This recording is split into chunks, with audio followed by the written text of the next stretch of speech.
Good morning and welcome to Coffee and Conversations in Special Education.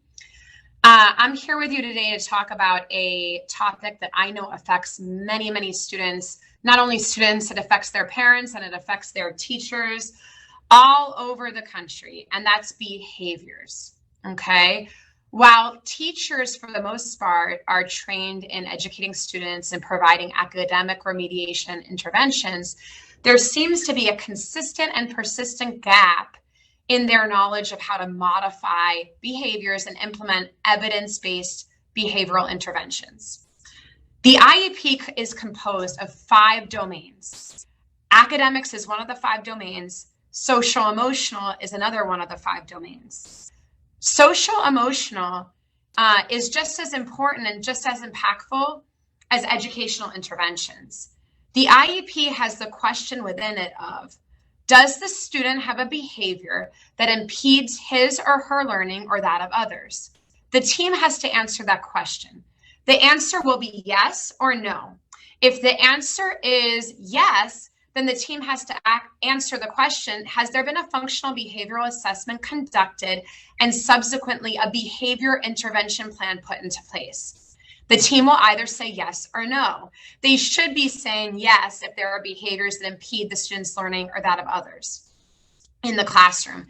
And in particular, we find that behavior is one of the major factors and barriers to students being included in classrooms with their non-disabled peers. So it must be taken seriously, not only from the academic standpoint that behavior is impeding the student's ability to learn, retain information, and participate in class, but also it's segregating the student because the behaviors are so much so that in some cases, the student is not able to remain in the classroom with his or her non-disabled peers.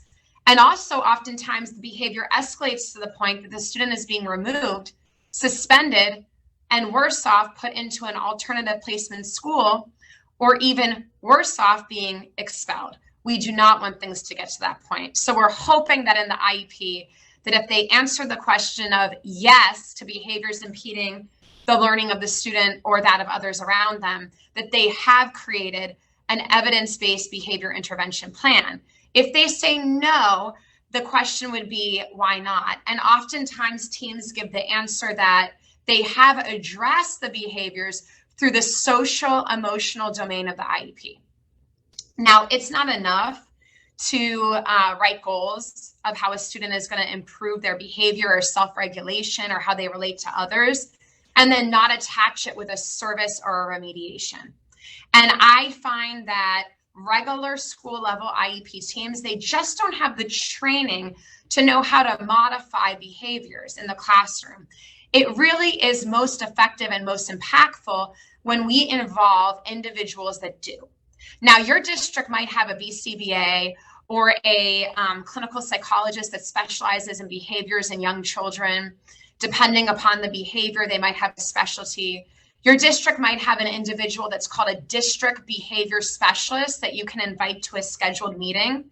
You want to inquire about the credentials of this person because not everybody that's called a behavior specialist has actual behavior training other than working as an ESE teacher and writing Erroneous BIPs within their own district. So these are points that you want to follow up upon.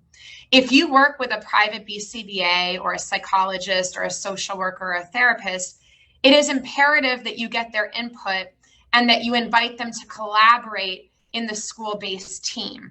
I would also recommend that you work with somebody, whether it's myself or somebody else, that understands the discipline procedures for students with disabilities and knows things such as a school district can only suspend a child or remove them from their educational placement for up to 10 days.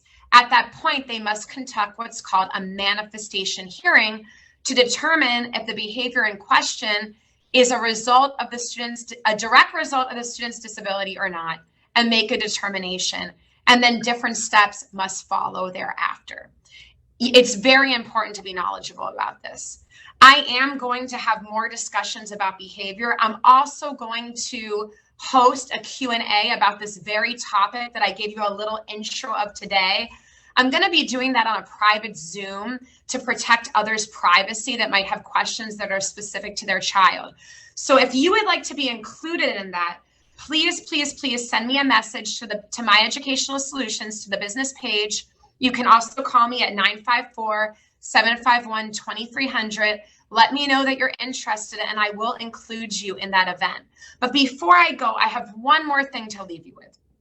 I have had several calls now in different parts of the country with schools that have returned to physical school and students that have left virtual school, gone back to physical school, either with behaviors that were problematic and difficult even before the school closures of March hit, or in some cases, the transition prompted more significant behaviors.